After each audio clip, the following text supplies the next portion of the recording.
eSuite's 10-week e-commerce accelerator is now open for enrollment. Our very first accelerator earlier this year was a huge success, with 54 graduates who are now putting their skills to use to further their e-commerce careers. Over 10 weeks, I personally will take you through the fundamentals of e-commerce, from strategy to marketing, tech, finance, supply chain, and more. We've made this course 100% remote and flexible to fit around your busy life, with recorded live classes, an active community, over 20 cheat sheets, and more than 600 pages of e-commerce content. But the best part is, you get to meet and connect with some of the best and brightest up-and-comers in e-commerce in Australia. Enrollments are now open, and class kicks off on Tuesday, August 23. So, whether you want to enroll as an individual or, sneaky hint, persuade your boss to enroll the whole team, head on over to esuitetalent.com.au/accelerator to enroll online today. I hope to see you in there. We cover everything. Along that whole journey, there's about 150 metrics that we capture from start to finish. If there's brands out there that are doing 24/7 support and are responding with real people and giving strong answers, then that's the benchmark you're being measured against. There's 1,000 things that you could be working on in a business. What actually sticks out to customers? What's causing them the most pain? Welcome to Add to Cart, Australia's leading e-commerce podcast that express delivers all you need to know in the fast-moving world of online retail. Every week, Nathan Bush from eSuite and an e-commerce industry expert will share the news, research and insights that you need to know to keep you at the top of your game. And of course, keep your customers adding to cart.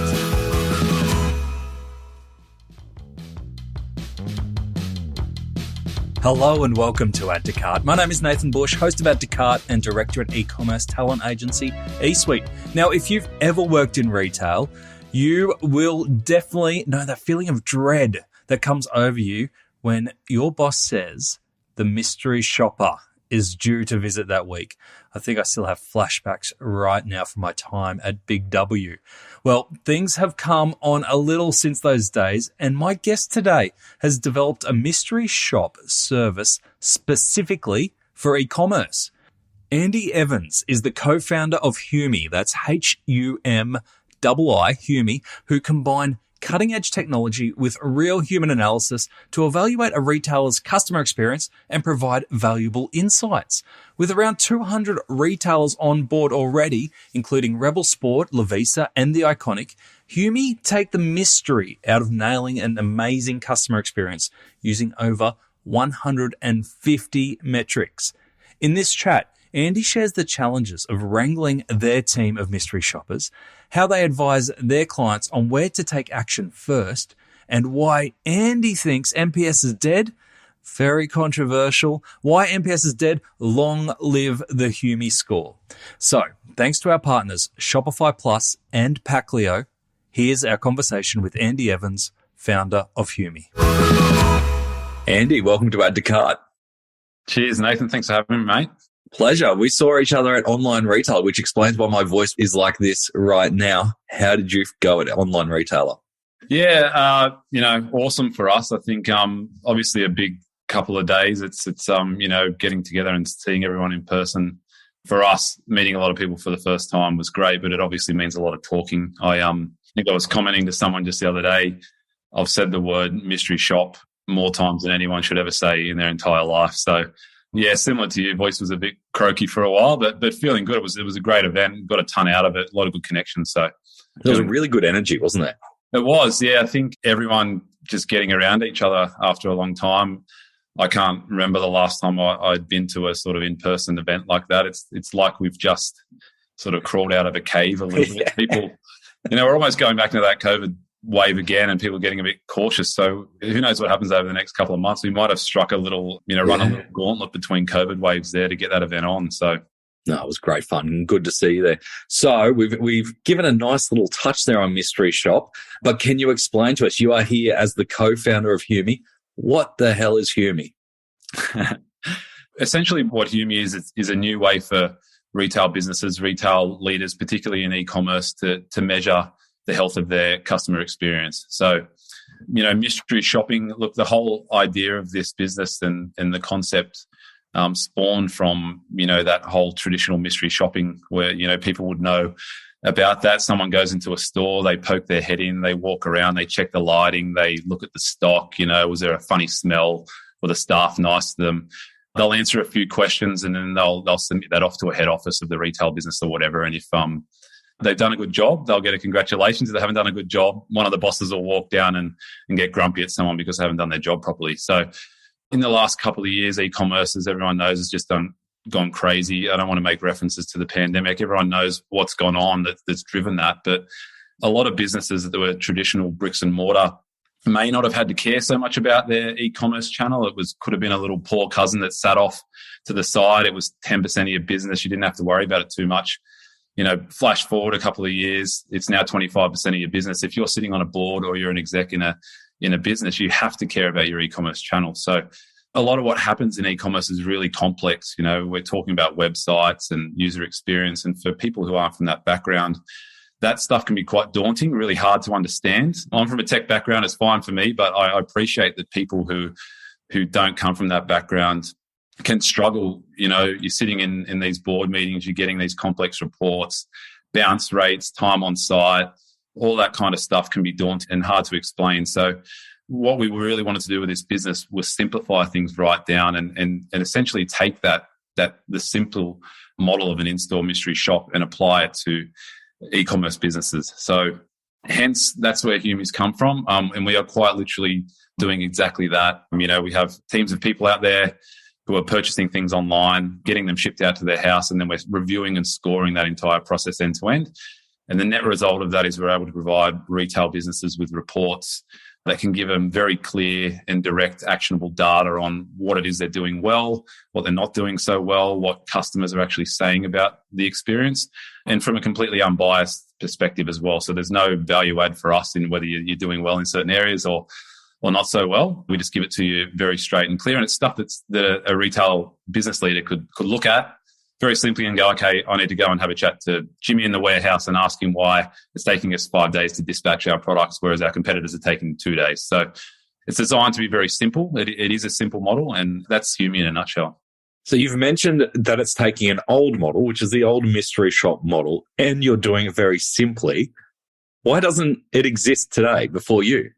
Yeah, it's a good question. I think a little bit to the point of how much of your business is being done through online. So perhaps there's an element of a point in time. It's much more important. It's much more of a focus now, e-commerce is, than it has been previously. So there's the point in time angle, perhaps partially pandemic driven. Also, there's some logistical challenges around wrangling. How are you going to go about doing this? How are you going to mystery shop online? How's that process going to work? It's not as simple as just walking into a store and filling in a form and walking away. So, for the past 12 months, we've been proofing out this model and this process of how we're going to, how do you build we're designed and set up to operate at scale. So we've got people who are mystery shopping for us up and down the East Coast at the moment, and we're growing that team out. But, how do you wrangle them and how do you navigate a process where they can shop online, pay for things, get it shipped out, answer questions, keep track of what they're spending and, making sure someone doesn't run off with a card and buy something they shouldn't. There's a whole lot of logistical challenges that we've had to navigate. You laugh at that, but, we've had a few fun experiences along the way. Come on, share one. Yeah, that team, we've trialed a lot of different people, different demographics. We're trying to make it as reflective of the Australian market as we possibly can. And it's like anything, you try a few things here, you go down a few different avenues, it doesn't work. So, I think like any business, you get a few bad eggs along the way.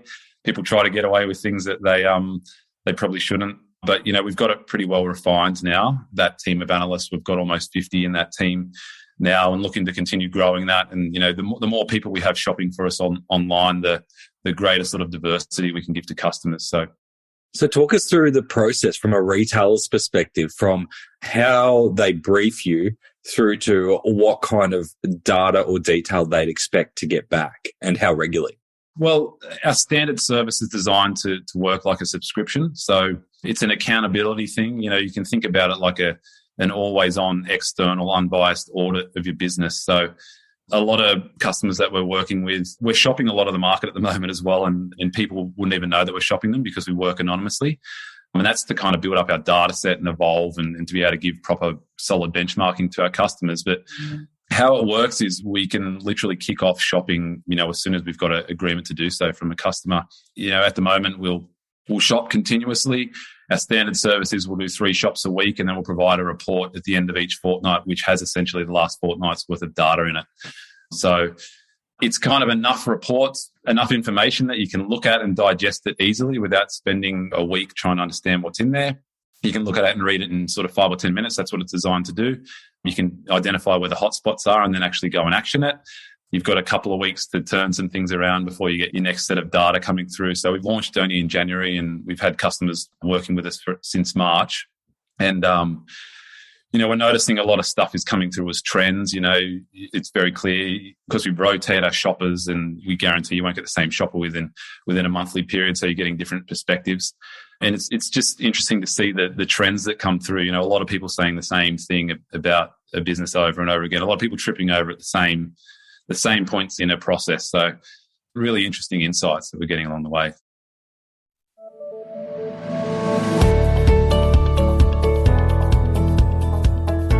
If you're listening to this at your desk, take a moment to assess, am I really comfortable? This was the problem that the team over at Desky was solving with the launch of their ergonomic standing desks and office equipment. But here's the twist. It was actually Desky that weren't comfortable with launching their business on anything else but Shopify Plus, that is. With the huge work from home spike in 2020, Desky gave themselves 6 months to launch with Shopify Plus, and they did it in 3. They achieved an increase of revenue up to 1,000% and an increased conversion rate of 187%. No word on whether they did all of this standing up the whole time. Very impressive if that's the case. To read more of Desky's story and see other case studies, visit the customer section on shopify.com.au/plus. Can you name drop any of the retailers that you're mystery shopping? At the moment, we're doing about 200. Like in total businesses that we're shopping, it's about 200. So, customers we're working with, we've got a few pretty big brands that we're working with as customers of ours at the moment. I'll name drop a couple. I hope they're okay with it. But look, Rebel Sport are one that we've been working with for a little while now. We've just started working recently with the guys at Oraton, and Lovisa were one of our first customers on the platform back in March. Obviously, they're doing super high volumes, Lovisa, and doing a lot of great stuff. So really helpful for us kicking off early. They've had a lot of great feedback on the product, and we've been able to really give them some great perspectives from customers that's really hard to get elsewhere.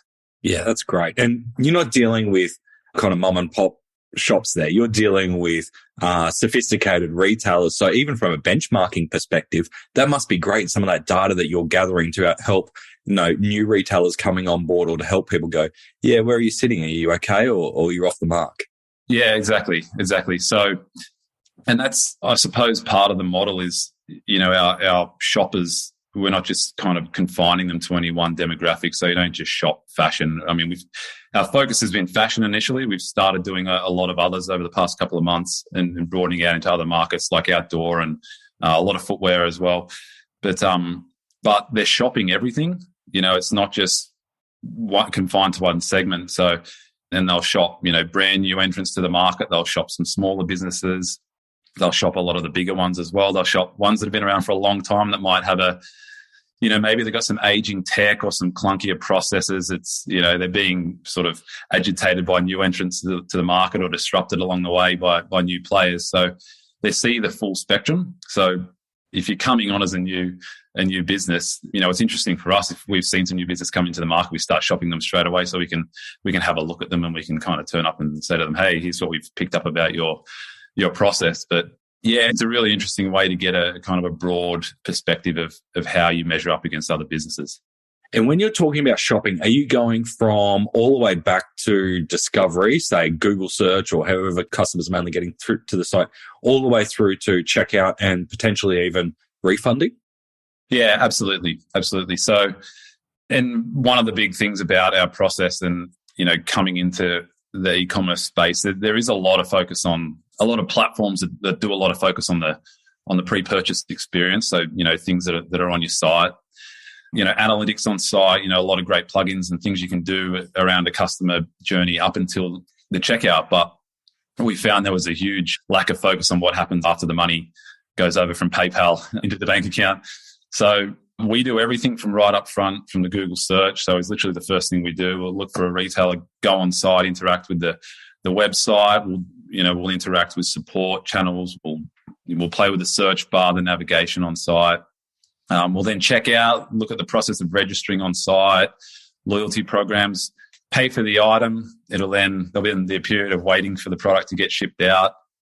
Tracking notifications that happen along the way, dispatch notifications from retailers. Then the product arrives. We'll look at the product itself, a bit of evaluation there. Was it damaged when it arrived? Was it wrapped in 1,000 layers of sticky tape that you had to go and get a knife and cut through to get into the package? We then will go through, for the majority of processes, we'll go through the whole returns and refunds process as well, which is such an important and often overlooked part of the experience at the moment. Interact with that and see what's that like. And then once the parcel's shipped back to the retailer, we'll then have a look at what the post-purchase support experience looks like at the end as well. So we cover everything. Along that whole journey, there's about 150 metrics that we capture from start to finish. And when we provide that data back, we don't just kind of give it to businesses as a big sort of dump. Here's your data, go off and do what you will with it. It's broken down into nice little segments, which we call our 8 dimensions of online retail. So it's very clear for a retailer to look and say, okay, look, my shipping component is really good. We're getting products out fast. Customers are being, their expectations are managed through our messaging. But hang on a second, our returns and refunds process is terrible. It's taking forever to get the money back to the customer, or we're asking them to print off forms and fill in all these labels and whatever it could be. So it's a good way to say, okay, here's where we need to focus our attention. It's so important because I've seen my fair share of e-commerce audits focus on the website. And to me, that's just a digital audit. That's just a website audit. But what you really need to do is treat it as a retail transaction, which it sounds like you're doing. Now, at the end of that, I understand retailers get a humii score. How do you calculate the humii score? And do you benchmark that or compare that humii score to competitors for context? So the humii score, I just mentioned, then we capture about 150 metrics along that journey. So essentially, the humii score will give a business a measure of how healthy their e-commerce customer experience is. And what we've done is we've taken all of those metrics and we've used a swag of industry data, some of our own internal research, to go through and weight those different things along the journey. So which parts of the journey have the biggest impact on customer experience? So, for example, we know that high shipping costs has a huge impact for, on why people might jump out and bounce out of the shopping cart and go somewhere else. So that gets a really strong weighting compared to some other things on the website might not get such a high rating in that. So what we've done is we've weighted all of those metrics, and then we essentially aggregate all the data. So you've got all these people out there that are shopping your site continuously. All that data is flowing into us. We essentially use an algorithm that we've built that feeds in all of the data plus the weighting to roll it up and give you a nice simple score out of 100. So you'll get a humii score out of 100 that you can then use. We benchmark you against everyone that we're currently shopping on our service, so you can see where you sit there. We also give you unique segmentation, so depending on when you sit. So we've broken those down into pretty fine-grained little buckets now. So it could be trend, fashion, or footwear. It could be outdoor.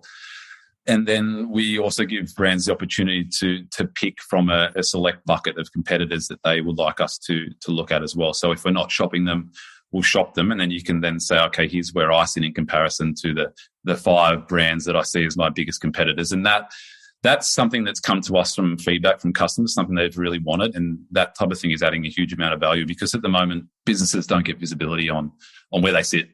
People will sometimes say, oh, we mystery shop our own site, and it's like, okay, that's useful, but how close are you to your own website? You live and breathe this thing. So you're going to navigate it in your own way, whereas customers who are fresh and don't shop it every day will come at it a completely different lens. So yeah, it's not the same when you mystery shop your own site. I always say you've kind of got, when you're going into an e-commerce business, you've got 2 weeks to get honest feedback and fresh eyes on a site and the improvements before you just become desensitized to it because you're in there every day. Yeah, absolutely. Absolutely. So Just on the score, I was just going to say, so we give them an overall score, but then we also break it down into those 8 dimensions I mentioned earlier. So you not only get benchmarking at the overall level, but you get benchmarking at the individual level. So you can say, for example, okay, example I used before, I'm doing really well in my shipping, but not doing so well in my returns and refunds.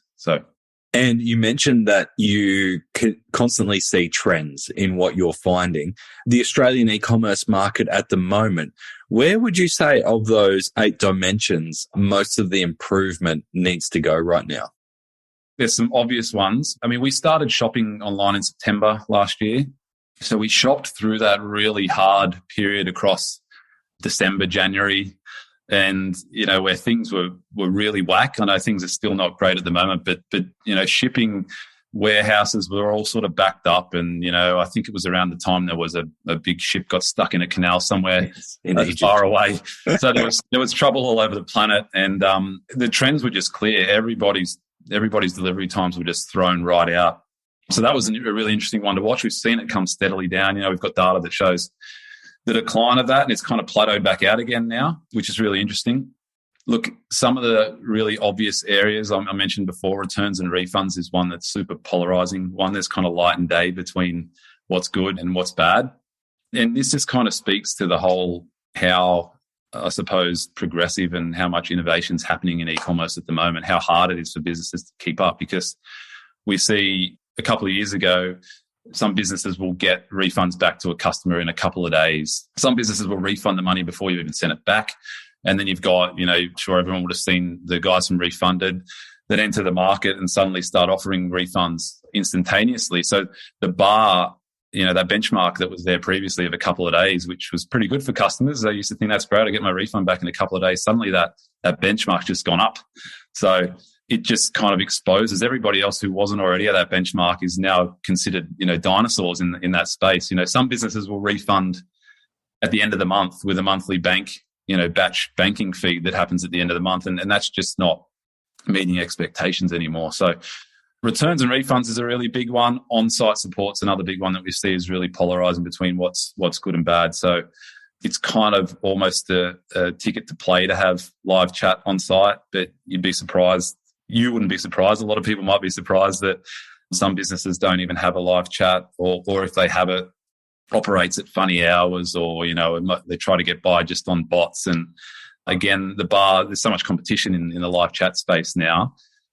Customer expectations are that they'll have a usable live chat that's going to give them responses, but also give them responses when they want to shop. And, people like to shop outside business hours. They like to sometimes do it in the morning, sometimes they do it at night. So if there's brands out there that are doing 24/7 support and are responding with real people and giving strong answers, then that's the benchmark you're being measured against. I could imagine that there's this temptation for some of your clients to want to hit a tick on all 150 metrics.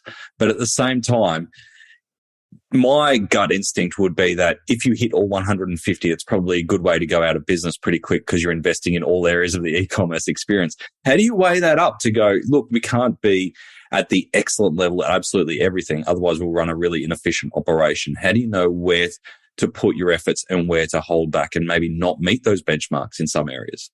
There's a couple of ways that I'll answer that. I think the first is obviously the way we look at the score initially is to come at it from which parts of the process have the biggest impact on customer experience. So, the whole thing is around coming at this from the perspective of customer lifetime value, not just conversions. How do you hang on to your customers and make them loyal and sticky is an important thing. But also what's important will differ for each business as well. So the scoring and the approach stays the same, but some businesses might say, hey, you know what? I don't care so much about our shipping being slow. If you're a sustainability business, slow shipping's a big thing. A lot of their customers might say, I'm happy to wait for products to come to us. So it might be something that, even where we give them the data that says, you're taking a while to get your products there, they may not care about that. So what's important will definitely differ depending on the business and what they care about. So absolutely. And I think that's really important to have in mind is like, you can have an audit. It doesn't mean you've got to hit everything, but you've got to know what's important to you. Exactly. And it's about staying on top of it as well. You're never going to get to perfection because by the time you've moved the needle on something, the benchmark will have changed on something else. It's impossible for everyone to be to be perfect at everything. I can imagine that this set of data that you bring, and I love how you mentioned boards and decision-making groups, would be pretty fresh and pretty new for a lot of those people because they're not in the trenches on e-commerce or even shopping e-commerce every day. Have you had any experiences of retailers who have made drastic changes to their business based on what you've presented to those decision groups? Yeah. So as I said, we started working with, in March. There's been a lot of what we find is a mix of, low-hanging fruit, things that you can change kind of fairly quickly and turn around. Other stuff is very systemic. It can take, like if you've got a slow dispatch process, you could have some real challenges going on. You could have a shared warehouse. Maybe you've got an outsourced warehouse where it just takes a long time for things to happen. And going and changing a warehouse provider is not an overnight fix. Look, we've got low-hanging fruit. I call it low-hanging fruit, quick fix type stuff. There's a ton of good examples of that we've found. I'll give you a couple. So we had one of our customers, a US brand, launch an Australian website. Launch the website, off you go, push out all the marketing, and then we started shopping them on launch and noticed that about 50% of our shoppers were landing on their US website, getting all the way to checkout with the products and then going to pay and getting a pop-up saying, we don't ship to Australia. So we were able to give them that information. Obviously, they could go back to HQ and make the changes to fix that. But you can imagine the number of people that would have landed there outside of what we're doing.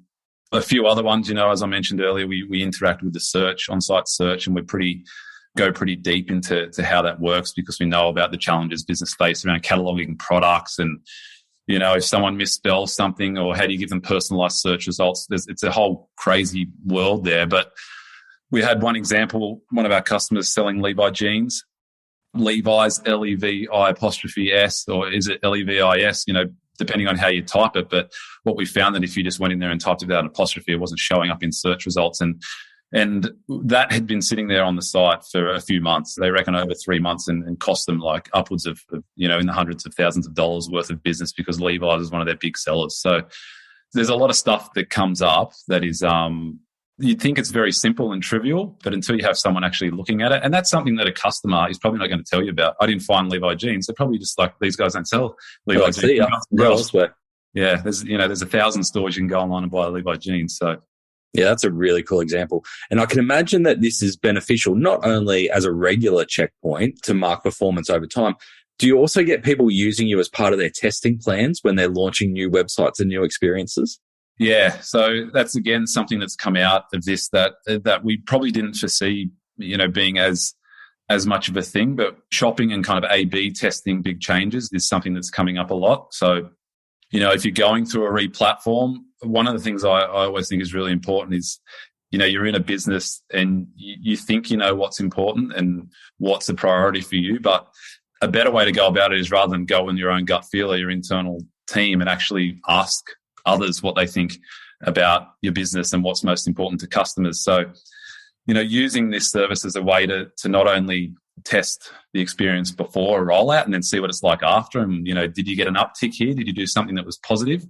But also as a way to validate and prioritize what you're doing as well, has been a really useful thing. So there's 1,000 things that you could be working on in a business. What actually sticks out to customers? What's causing them the most pain? And why not put that at the front of the queue in terms of your backlog of things that you want to work on? So that's been really useful. And again, something that we didn't foresee would be as big. But, every business is going through some sort of re-platforming or some sort of e-commerce transformation. And it's just a really useful way for people to have a starting point. You got this data now. Okay, here's where we're going to start the focus. Here's where we are. Here's where we need to go forward. And here's where we're going to spend our money, essentially. You've refreshed your website. The new range is about to drop. You've never had more customer service options. Hey, but take a look over there at that boring pile of packaging boxes. Ugh, ugly. Time to give that some love. Luckily, Packlio is here to bring some joy to your customer's delivery and unboxing experience. It's been ignored for way too long. With vibrant colours, cool designs and eco-friendly credentials, there are no more excuses for boring boxes. Even better, Packlio is Australian owned and operated with same-day dispatch and 14-day returns. There's nothing boring about that. Check out the Pacleo range of e-commerce packaging options at pacleo.com. That's Pacleo, Packleo, Pacleo.com. Is the humii score usually a replacement for another score like an NPS, or is it usually in addition to what retailers are already using? One of the big reasons for this business, looking out is, kind of coming into the retail space and looking what's out there on the market at the moment. Obviously, NPS, everyone knows and has used NPS at some point in their lives to measure customer experience. We're really coming at it as essentially an alternative to the NPS. I think if you talk to anyone in e-commerce about NPS scores, anyone who's actually picked it up and looked at it or used it in anger, they'll tell you that straight to the point, it's a waste of time, to be honest. We know that NPS scores are generally responded to by emotional customers, so people are really happy or really, really sad. When the NPS score is calculated, they actually rip the middle of the score out to begin with anyway, so you don't get the neutral feedback. But also, NPS respondees are still your customer. You're still asking people who are shopping your store, so they're naturally biased. They're shopping your store anyway. Wouldn't you rather get perspectives from people who aren't shopping your store and understand what they might want that might hook them into your store? It's a much better way to come at it. So, and also it's a single question. Everybody knows the process probably, but on a scale of 1 to 10, would you recommend our product or our service to a friend or colleague? That question asked at different points in the journey, it's a single question. So what we see a lot is people will have this, NPS score. It could be good, it could be bad. It's 50, it's 10, maybe it's negative. But what do you do once you've got that? So I've got an NPS score of 25. Okay, what does that actually tell me? It doesn't tell you a lot. Where do you go after that? So because it's so high level, it's this number that kind of doesn't have a great deal of detail to it. It's hard to know what your next steps are with NPS. So with a humii score, if you've got a really good score or a really bad score in a certain area, you know what to go and do next. I'm underperforming in this particular area. Let's go focus on that. Let's go and fix it. So we're really sort of trying to offer a more viable, more useful alternative to the NPS.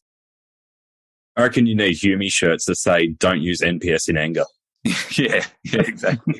Sing a song to it. That's right. Exactly. A bit of Oasis. I like it. Is there a challenge for you then from a scale perspective? Because NPS is great from a scale. Everyone can blast a survey to all customers, can set up at regular intervals. Great. We talk to all customers, whether they respond. And to your point, get a fair representation of all customers at all stages. But is there a challenge for you in that you've got a group of in-person shoppers located up and down the East Coast, and now that you've done 2,000 shops, I can imagine that some of your shoppers are pretty sophisticated now and might not represent the average shopper who logs on and shops kind of, 3 or 4 times a month. Is that a challenge for you? Yeah, it's a good question. And look, it's something that we talk about a lot internally around how sophisticated do our shoppers get. And where we've landed is we want a real balance, a real mix of, the average shopper and I guess a professional shopper. So we've got some people in the team that have done 150 plus shops. You'd call them a professional shopper because they're buying sort of 10 items a week online. They've seen all these different businesses. So, and there's a lot of value in that because their perspectives and the comments and feedback that they're providing is really nuanced because they're going to be, the bar for them is going to be higher than most people because they've seen the great experiences. They've seen the really bad experiences. So there's some challenges there, but we want that network of shoppers to be as reflective of the Australian market as well. So, it's a lot of people that are doing it as a second job, a sort of viable job that you can do remotely, shop online anytime you like. We've got people that just say, we absolutely love this. We thought initially that we might have a bit more of a challenge finding analysts, essentially shoppers do this job, but we haven't advertised, we've got almost 50. We've got a wait list of about another 50 at the moment. It's just people somehow find the job application on our website and submit it, even though we haven't pushed it out anywhere. So I think it scratches an itch for a lot of people as well, shopping online. And even though it's not their own money that they're spending when they buy stuff. So it's been an interesting process. If we've got e-commerce managers out there wondering if they've been mystery shopped, is there a way to tell? No, absolutely not. Maybe 6 months ago, but we go to a lot of lengths to make sure that we're not easily discoverable. So, anonymity, making sure people can't game the system, is really important to us. So, and even if someone, did cotton on to it being us, they wouldn't find us again. Yeah. It used to be my fear working in retail when I was going through university and school of, that threat of this could be the mystery shop. It used to be a real hang over your head moment. Yeah, absolutely. Yeah, I worked in a supermarket for a long time when I was in high school and uni, and I remember the same thing. They tell you the mystery shop is coming sometime this week. So everyone would just panic for a week. It'd be a week of just living in fear, thinking you're going to lose your job. But now you could be anywhere, shopping at any time. Oh, it's worse now. All right, I got the hardest question left for you for last. What retailers do you think are delivering the best online customer experience today? That's a really good question. We actually keep track of this internally and obviously share this with the team internally. So the why is because we're shopping them using our process and they have humii scores. So that's how I think they're giving the best customer experience. Look, sitting on top of our list at the moment is Homebody, Sephora, and The Iconic. Okay. So out of a good few hundred Aussie retail businesses that we're shopping that have stores here, that's the three that are sitting at the top. So, obviously everyone knows The Iconic. A lot of their focus is getting stuff done really fast, and that's a priority for people, getting their goods really fast and getting returns done really fast. Their customer service is awesome. Their segmentation's great. So, they've kind of been the benchmark for a long time. So no surprises seeing them there for sure. Tell me about Homebody. I don't know a lot about them.